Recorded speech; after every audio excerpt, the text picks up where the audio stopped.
Asingmune, akhoi pun vaccine ka thokna, corona de nga thokna han.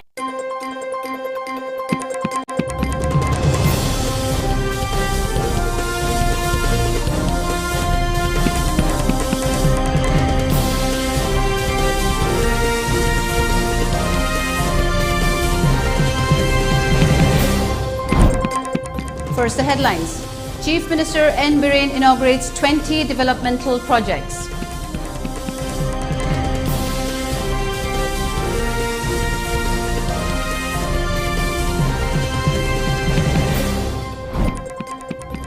Four people from Assam arrested with 3.8 kilograms of ganja in Mizoram.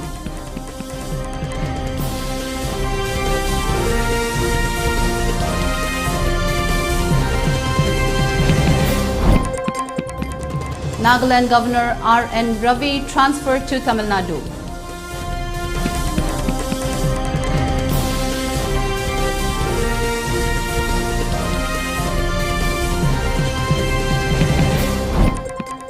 And huge drop in India's coronavirus infections.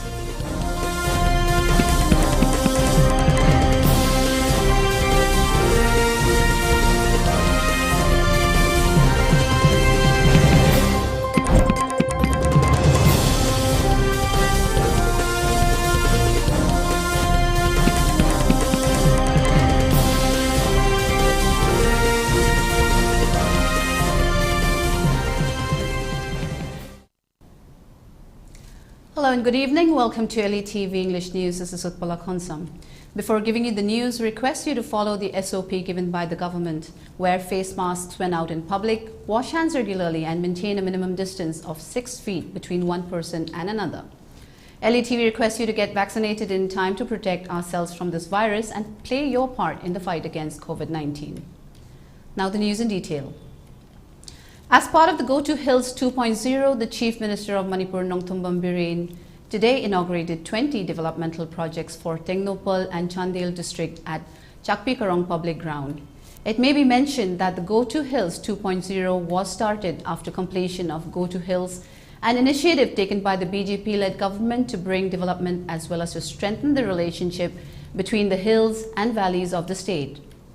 State ministers, MLAs, civil and police officials took part in the program.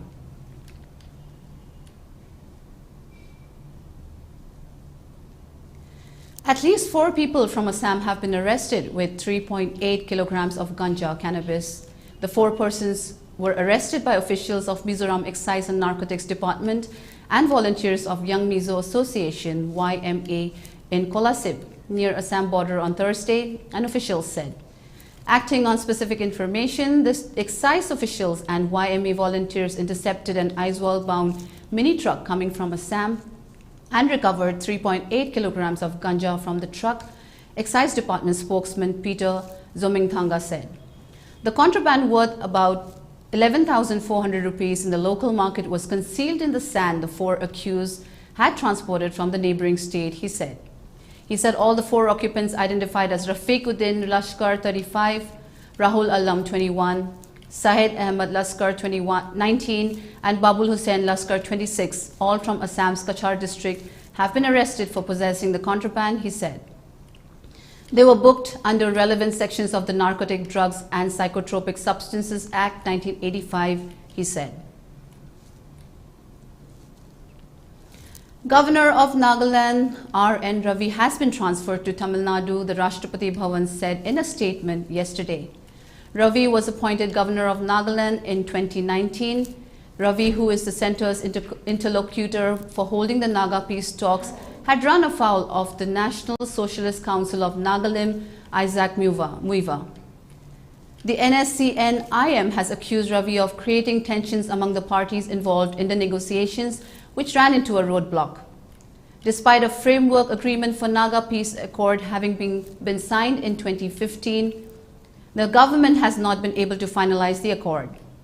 The NSCN-IM holds Ravi, who has refused to budge from his standpoint of not allowing a separate flag and constitution for the state, culpable for the delay in hammering out the final solution.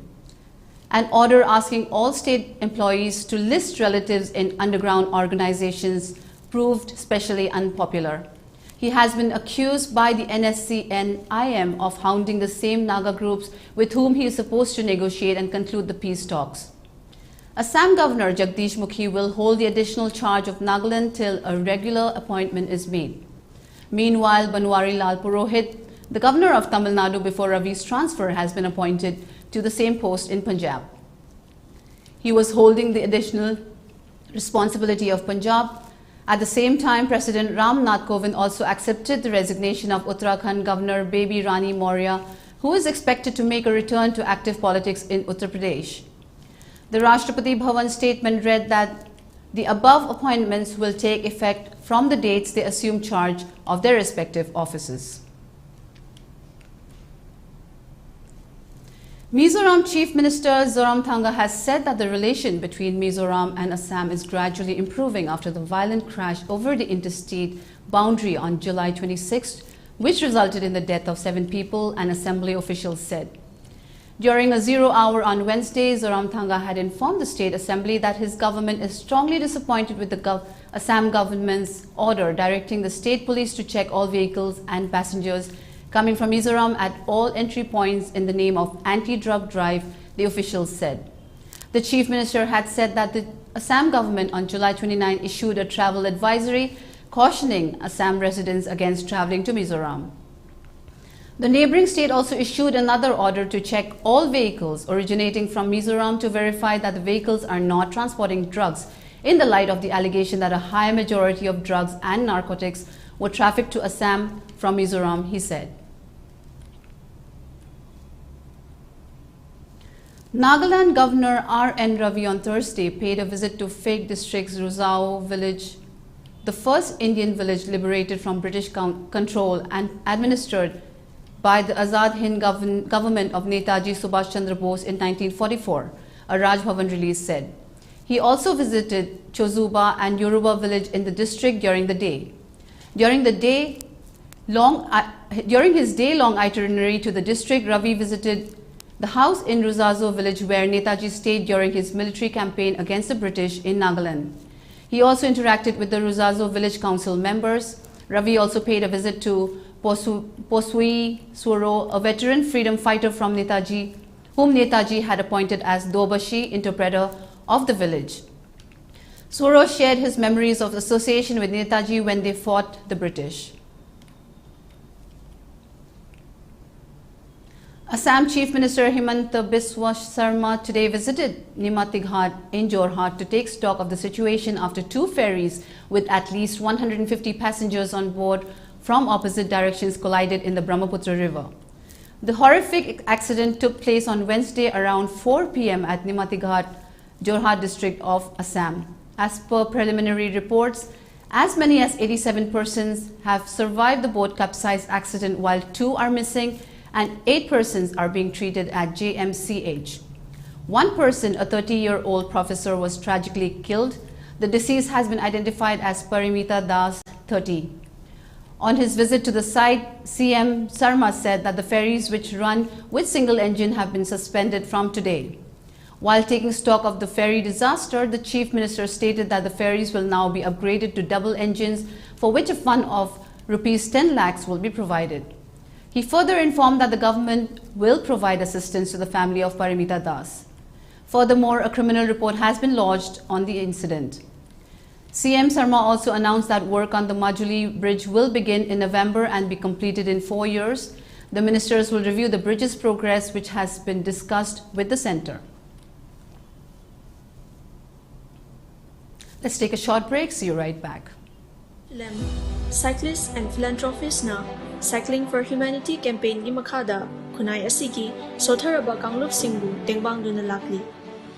Reading e-ride na paikhat chariba One Household, One E-Scooter campaign asidasu hena mapungfa na ba mateng pangminers. Manipur gumba pikraba state asidadi ekoina chachok chachin tawriba jaga singsi khutna lamba pumba jaga da ngakto maram aduna mayam gi damakta leijare environmental friendly oiriba adongi perfect partner E-Scooter.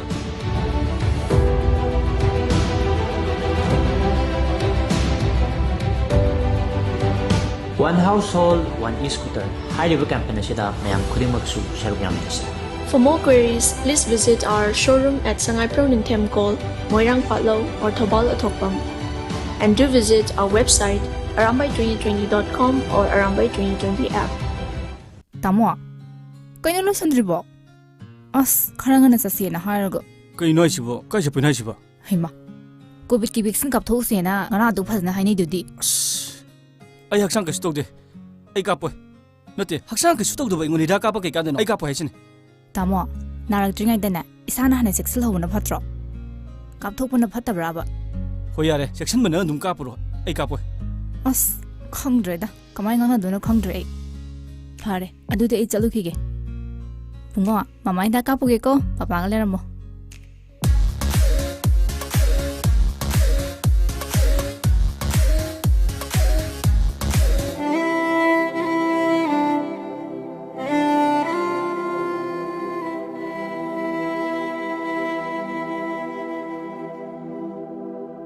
COVID-19 lysate असि ngakthon bagi damak COVID ki vaccine kapna lysate असि mari lena ba laina lysate singdagi ngakthok sabangami masida natana lysate asina sanghandana bagi damak matam gi sarkar na pirakpa sana kangon sing aikhoi ngakna satminarasi Cowin apps ta register to biduna adom su suksoi soidana vaccine asi kapthokpiu COVID ki vaccine kapthokpuna COVID laitaba iramdam mu heminarasi aikhoi vaccine kaplese.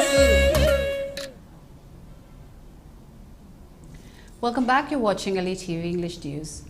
The Bharatiya Janata Party (BJP) has confirmed that Priyanka Tibrawal shall contest against Trinamool Supremo and West Bengal Chief Minister Mamata Banerjee from the Bhabanipur 159 constituency. Meanwhile, the Left Front has announced that CPI-M leader Srijit Biswas will be its candidate for the bypoll to Bhabanipur Assembly constituency. On the other hand, the Saffron Party will float Milan Ghosh in Samserganj 56 and Surjit Das from Ganjipur 58. Mamata Banerjee, while addressing the TMC Workers' Convention in Chetla on Wednesday, confirmed that she would file her nomination for the Bhabanipur Assembly by-election on September 10th. Firing a fresh salvo at the BJP-led central government, the West Bengal Chief Minister said earlier this week, only God knows the way polls were held in 2021. The centre lied, still couldn't beat her. There was a conspiracy behind her attack on her attack in Nandigram. Thousands of goons from outside came to mislead about Bengal. September 13 is the last date for filing nominations for the bypolls. The bypoll for the Bhabanipur seat will be held on September 30th, Thursday. According to the schedule announced by the Election Commission, on the same date, by-elections would also be held in the Samserganj and Ganjipur seats of West Bengal as well as in the Pipli constituency of Odisha. The counting votes will take place on October 3rd. India registered a huge drop, nearly 19%, in new coronavirus infections. The country witnessed 34,973 new cases in the last 24 hours, taking its overall COVID-19 tally to 3,31,74,954, according to data from the Union Health Ministry on Friday.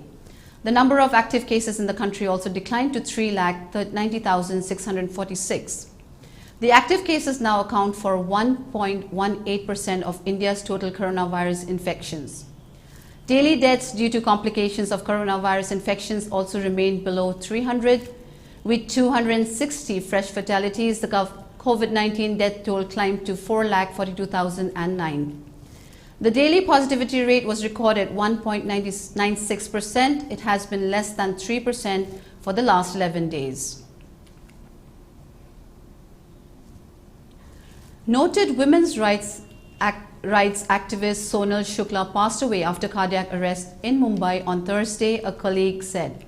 Shukla, 80, was the founder and managing trustee of the Vasha Charitable Trust and worked with adolescent girls and women over the last 4 decades. She was the co-founder of the group Forum Against Rape, now known as the Forum Against Oppression of Women. Vasha started in 1987 as a library and women's resource center. It was the first only women's book library with a collection of over 3,000 books.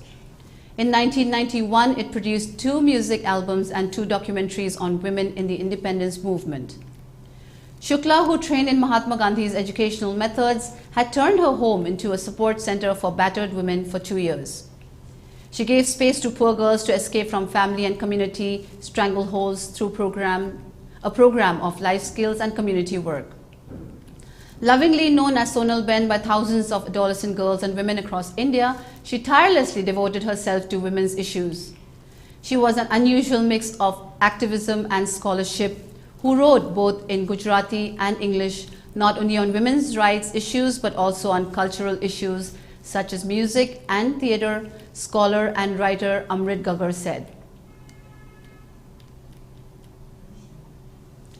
Afghanistan is teetering on the brink of universal poverty that could become a reality in the middle of next year unless urgent efforts are made to bolster local communities and their economies, the United Nations Development Agency said in a report launched Thursday.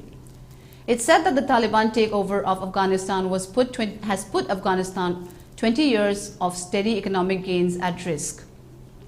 The UN Development Program outlined 4 scenarios for Afghanistan following the Taliban's takeover. That project, the country's GDP will decline between 3.6% and 13.2% in the next fiscal year starting in June 2022, depending on the intensity of the crisis and how much the world engages with the Taliban.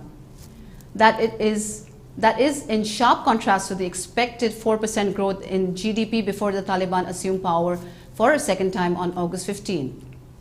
Currently, Afghanistan's poverty rate is 72%. Vignaraja said Afghanistan now faces a humanitarian and development disaster resulting from political instability, frozen foreign reserves, a collapsed public finance system, a crush on local banking because of this, as well as the impact of the COVID-19 pandemic. Let's take a look at the headlines once again. Chief Minister N. Biren inaugurates 20 developmental projects.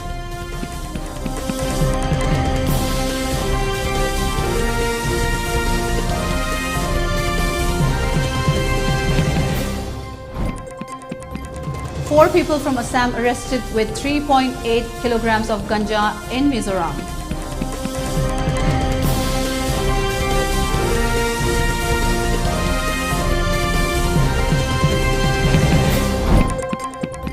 Nagaland Governor R.N. Ravi transferred to Tamil Nadu.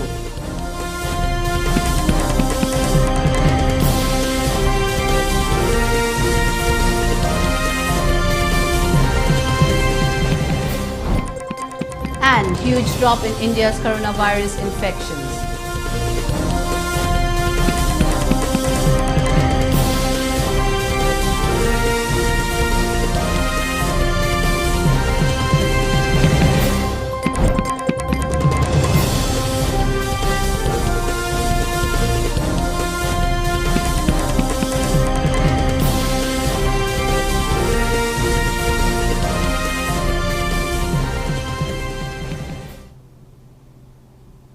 That's all for now. Thank you for watching ELITETV English News. Do tune in at 6 p.m. for more updates in English. Stay safe and have a great evening.